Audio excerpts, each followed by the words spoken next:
नमस्कार बंधुरा आज के एक दारुण रान्ना निये चले एसेछि रेसिपिटा देखे निन। এটা হচ্ছে গরমকালেই বেশি করে পাওয়া যায়, কিন্তু এখন তো সব সবজি 12 মাস পাওয়া যায়। এটা কচুর গাঠি বা কচুর মুখী বলে। আলু দিয়ে আমি একটা তরকারি করেছি যেটাতে কালো জিরে বাটা দিয়েছি। চলুন এই রান্নাটা কিন্তু হেভি টেস্টি হয়, আশা করি আজকেও খুব ভালো হয়েছে, আপনারাও করে দেখবেন। চলুন রান্নাটা তাহলে আমরা দেখে নিই। কড়াইটা গরম হয়ে গেছে, এইবারে আমি অল্প করে সরষের তেল দিয়ে দেব। অল্পই দেব, কারণ তেল কমে রান্না করতে পারলে ওটা কিন্তু শরীরের জন্য খুব ভালো।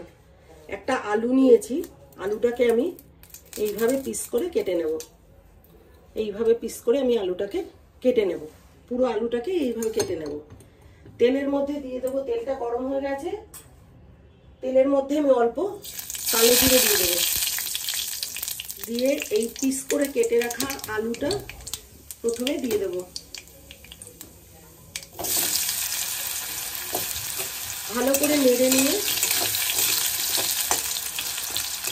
এইটাকে কেউ কচুর গাঠি কেউ কচুর মুখী বলেন। তো এই কচুর গাঠিটাকে যেহেতু আমি বড় বড় ছিল 4 টুকরো করে কেটে নিয়েছি, ছোটটাকে 2 টুকরো করে কেটে নিয়েছি। আমি কিন্তু এটাকে ভাপতে না, সেদ্ধ করব না, এইভাবেই কড়াইয়ের মধ্যে দিয়ে দেবো। এটা আমার একটা বান্ধবী রিকোয়েস্টে এই রান্নাটা করতে হচ্ছে, কারণ ও বলে যে বাংলাদেশি খাবারগুলো তুমি খুব ভালো করো, আমি ওইগুলো করতে পারি না, তো তুমি একটু ওইগুলোর ভিডিও করবে, আমি দেখবো এবং রান্না করে খাবো। তো ওর জন্যই এটা আমার আনিয়ে করা। তো ভালো করে নেড়ে নেবে আর একটু ঢাকা দিয়ে রেখে দিচ্ছি। ঢাকাটা খুলে আবার একটু নেড়ে দেবো। এর মধ্যে আমি লঙ্কা যেহেতু দিইনি, 4টে কাঁচা লঙ্কা পেঁয়া দেবো, দিয়ে দিয়েছি। দেবো 1/2 চামচ লবণ, এই চামচের 1/2 চামচ, আর দিয়ে দেবো হলুদ গুঁড়ো, অল্প করে হলুদ গুঁড়ো দেবো, দিয়ে ভালো করে মিশিয়ে নেবো। এবারে কিন্তু ভালো করে নাড়াচাড়া করে নিয়ে আবার আমি ঢাকা দিয়ে দেবো।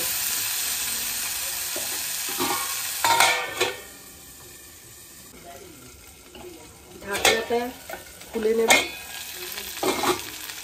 ভালো করে দেখুন, ভালো করে নাড়িয়ে নিতে হবে। এই যে অনেকটা কিন্তু সেদ্ধ হয়ে এসেছে, কাঠিগুলো খুব সুন্দর। এবারে আমি এই যে জল গরম করে রেখেছি সেই জলটা দিয়ে দেবো। একটু গামাখা ঝোল হয়, খুব বেশি দেবে না, এইটুকু দিয়ে দিলাম। দিয়ে গ্যাসটা একটু বাড়িয়ে দিলাম, ভালো করে নাড়িয়ে দেবো। আর একটু মিষ্টি, আমরা প্রত্যেক তরকারিতেই একটু মিষ্টি খাই, আগে অনেকটাই খাওয়া হতো, এখন একটু খাওয়া হয়। ভালো করে নেড়ে নেব, যেহেতু আমরা মিষ্টিটা এখন একটু কমই খাই বলছিলাম আগে। এই একটা বাতাসা আমি দিয়ে দেবো, দিয়ে ভালো করে ঢেকে রেখে দেবো একটু সিম করে, সে পুরোটাই সেদ্ধ হওয়ার জন্য। ঢাকনাটা খুলে দেখে নেব কতটা কি সেদ্ধ হয়েছে। দেখুন আমার সবজিটা সেদ্ধই হয়ে গেছে। আমার কিন্তু অল্প আর একটু নুন লাগবে এর মধ্যে, আমি যতটা লবণ দিয়েছিলাম আর অল্প লবণ এর মধ্যে দিতে হবে। এইবারে আমি আরেকটা জিনিস দেব নামানোর আগে। 3 চামচ কালো জিরে, ছোট্ট চামচের 3 চামচ কালো জিরে দিয়েছিলাম, দিয়ে বেটে রেখেছিলাম। 3 চামচ কালো জিরে দিয়ে শিলে, এই চামচের 3 চামচ কালো জিরে দিয়ে বেটে রেখেছি। এর মধ্যে একটু লঙ্কাও দিতে পারেন, যেহেতু আমি এই ঝোলের মধ্যে লঙ্কাটা দিয়েছি ওই জন্য এর মধ্যে লঙ্কা দিইনি। এইবার নামানোর কিছুক্ষণ আগে এই বাটাটা দিয়ে নামিয়ে দিতে হবে। তো আমি আরেকটু ঝোল শুকাতে দেব, যেই আরেকটু ঝোল শুকিয়ে যাবে তখন কিন্তু আমি ওই বাটাটা দিয়ে নামিয়ে নেব। তো আরেকটু ঝোল শুকানোর জন্য আমি আবার একটু ঢাকা দিয়ে দিলাম। রান্নাটা কিন্তু আমার একদম হয়ে এসেছে, দেখুন ঝোলটা অনেকটা গ্রেভি হয়ে গেছে।